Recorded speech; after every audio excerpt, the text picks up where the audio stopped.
Matau, kiek daug mūsų pasisako ir jaučiu, kokia tai stiprybė. Papasakosiu ir aš.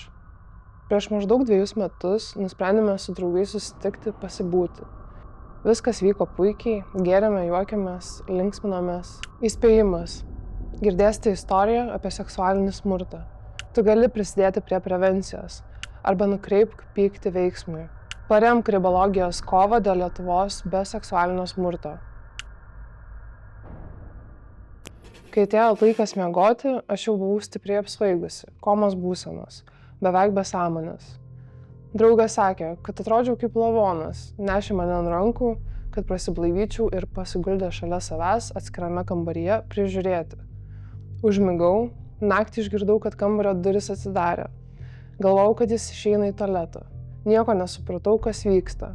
Pradėjau grimzti į sapną, kol pajutau, kad neguliu ant lovos, o ant kažkieno kūno. Galvojau, sapnuoju, košmaras, ir vėl praradau sąmonę.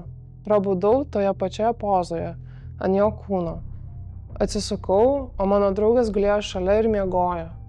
Bandžiau suvokti, kas įvyko. Sunku girdėti, dar sunkiau išgyventi. Net 80% nukentėjusių nuo seksualinio smurto niekur nesikreipia pagalbos. Jei klausant kyla prisiminimai, tu ne viena, tu ne vienas. Jei norėtum pasikalbėti, pagalbą teikia prabilk.lt.